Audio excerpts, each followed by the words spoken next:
Hello बच्चों, तो आज फिर से अपने नए वीडियो के साथ मैं राकेश कुमार अपने YouTube channel science classes bye Rakesh Kumar पर स्टैंडर्ड 10 के लिए। और आज हमारा जो वीडियो होने वाला है टाइप्स ऑफ हाइड्रोकार्बन। आज हम समझेंगे आज के वीडियो में हाइड्रोकार्बन्स क्या है, उसके कितने टाइप्स हैं एंड हम उसका नेमिंग कैसे करते हैं। तो मुझे लगता है 2 वीडियोज़ हमारा इसमें लगेगा, बट आज के वीडियो में कम से कम हम हाइड्रोकार्बन और उनके टाइप्स के बारे में पढ़ेंगे। तो चलो हेडिंग डालते हैं हाइड्रोकार्बन। हाइड्रोकार्बन, देखो ये नाम से ही क्लियर है, यहाँ दो वर्ड, 2 नेम है। जैसे हम अगर मैं लिख रहा हूँ हाइड्रोजन और कार्बन, आप जरा देखना, hydrocarbon is combination of this 2 word. यानी हम इसे अगर डिफाइन करते हैं, इसकी परिभाषा लिखने की बात होती है, इसको कैसे एक्सप्लेन कर सकते हैं, तो आप कह सकते हो कि द कंपाउंड्स ऑफ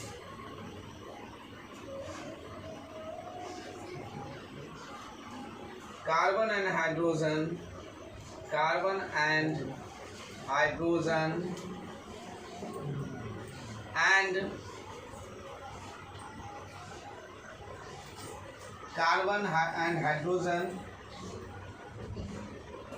और frequently some other elements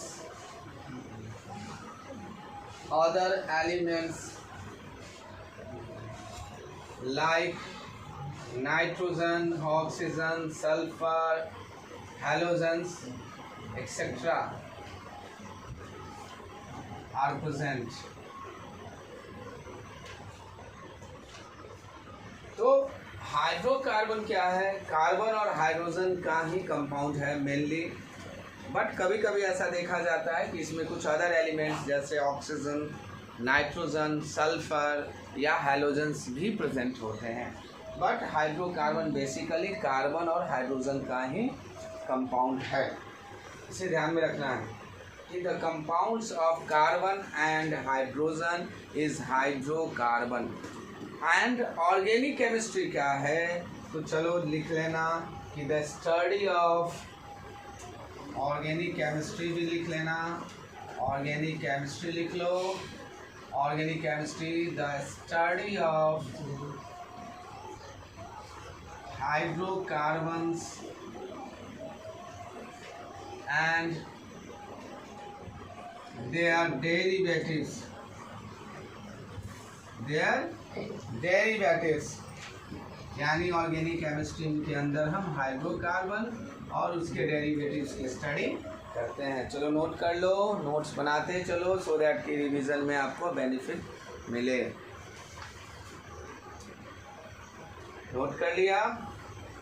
अब हम जरा पढ़ते हैं टाइप्स ऑफ हाइड्रोकार्बन। हाइड्रोकार्बन जो है इसे 2 कैटेगरी में हम बांटते हैं। बेसिकली सैचुरेटेड हाइड्रोकार्बन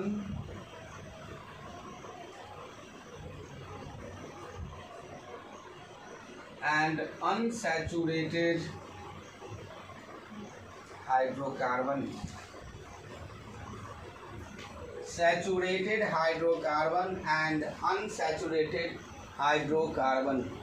कल हमने प्रीवियस वीडियो में हमने पढ़ा है कैसे हम ऑर्गेनिक कंपाउंड का क्लासिफिकेशन करते हैं। इस वीडियोस में हम देख रहे हैं हाइड्रोकार्बन की क्लासिफिकेशन को। तो सैचुरेटेड हाइड्रोकार्बन क्या है, जरा इसके बारे में लिख लेना। Hydrocarbons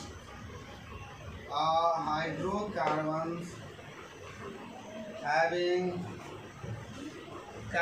carbon single covalent bond.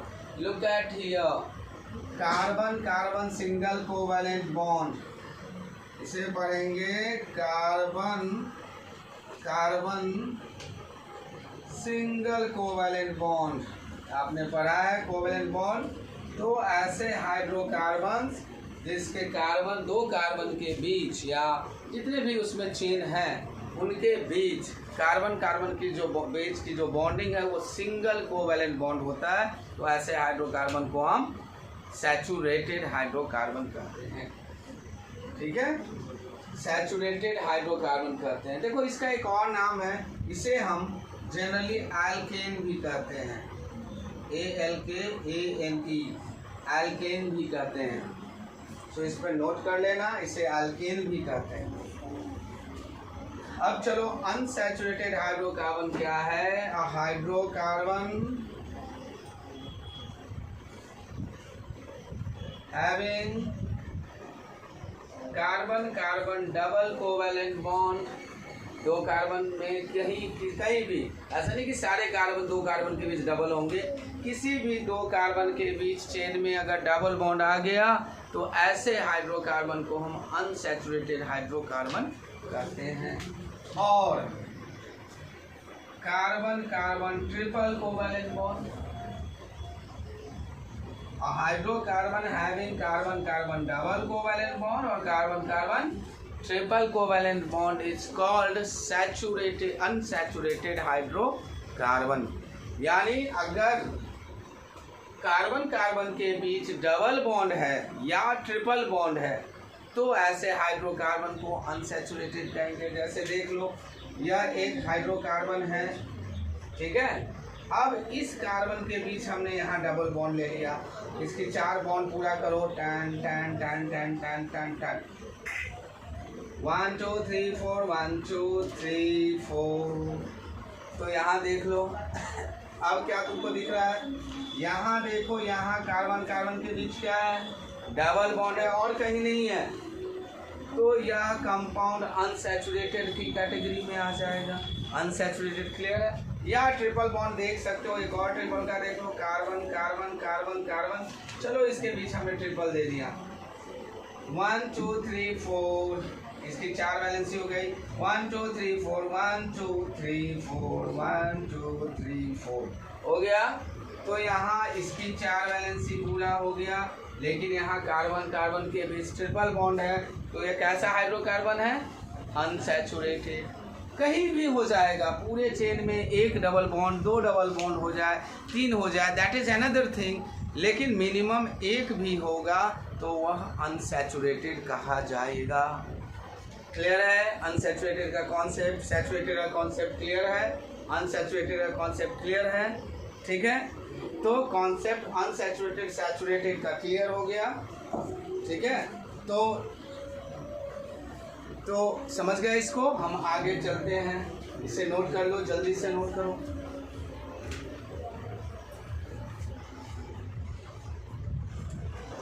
एक छोटी सी बात और नोट कर लो, ऐड कर देता हूँ इसमें। चलो, जब डबल बॉन्ड हो, कार्बन कार्बन डबल बॉन्ड, वैसे अनसैचुरेटेड को हम एल्कीन कहते हैं, ALKENE, क्या कहते हैं?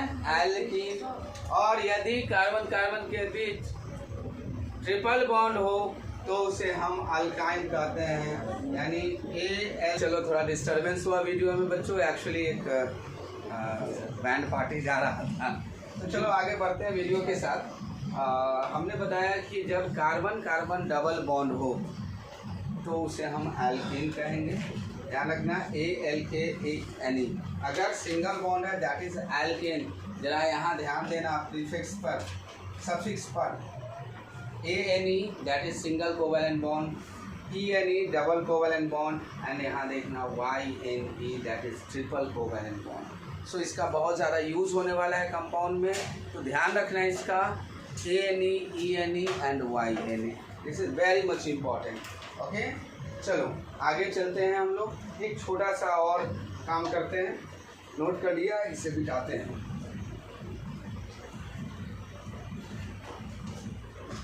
शादी का मौसम है तो ये सब तो चलता ही रहेगा। तो हम लोग बात करते हैं, अगर मान लो हमें नेमिंग में ध्यान रखना है कि नेमिंग जब भी करेंगे, नेमिंग ऑफ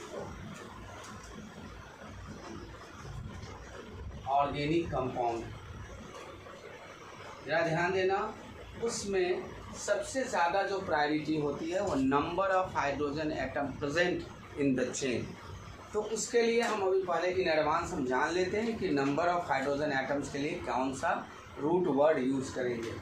तो हम लिखते हैं, यहाँ एक टेबल बना लेते हैं, number of carbon atom in chain and root word जरा लिख लेना जल्दी से। अगर किसी कार्बन में, किसी कंपाउंड में एक कार्बन एटम प्रेजेंट है, उसके लिए जो रूट वर्ड यूज करते हैं दैट इज कॉल्ड मिथ। अगर 2 कार्बन एटम है that is eth, 3 carbon atom है that is prop, 4 carbon atom है that is but, 5 pent, 6 hex, 7 hept, 8 oct, 9 non और 10 डेक। तो ये नंबर ऑफ ओके।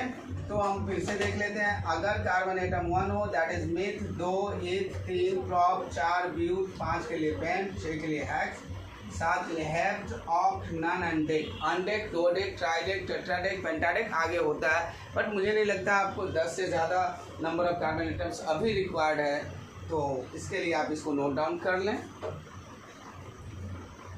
नोट कर लिया? क्योंकि अगला जो हमारा टॉपिक होगा होमोलोगस सीरीज होगा, जिसके लिए कि हमें इसकी ज़रूरत होने वाली है, इसलिए मैंने इसे इन एडवांस आपको बता दिया है। ध्यान रखना है, सभी बच्चे इसे लिख लेंगे और प्रॉपर्ली याद कर लेंगे। अगर कार्बन 1 है चेन में तो मिथ, 2 है तो इथ, 3 है तो प्रोप, 4 है तो ब्यूट, 5 है तो पेंट, 6 है hex, 7 hept, 8 oct, 9 non and 10 है तो डेक कहेंगे। 11 के लिए अनडेक, 12 के लिए डोडेक, लेकिन उसकी ज़रूरत नहीं पड़ेगी। ध्यान रखना, इसको नोट कर लेना और 2-3 बार रिवाइज करके इसको दिमाग में रखना, सो दैट कि जब आगे कंपाउंड्स के बारे में पढ़ो तो तुम्हें बार बार इस लिस्ट को देखना ना पड़े। चलो आज के लिए इतना ही। आज हम लोग फिर से कल हम लोग नए वीडियोज़ में होमोलोगस सीरीज़ के बारे में पढ़ेंगे। तब तक इन सारे टॉपिक्स को रिवाइज करके रखना, सो दैट कि उसे समझने में आसानी हो। और हाँ, जो भी चीज़ें मैंने कोशिश किया है इजी लेवल से, अब हम धीरे धीरे लेवल्स को हाई कर रहे हैं, समझते हुए आगे बढ़ रहे हैं। फिर भी अगर परेशानी है तो आप वीडियोस को रिपीट करके देख लेना। अगर कोई सजेशंस है कमेंट में ज़रूर डालना। Thank you. फिर मिलते हैं अगले वीडियो के साथ।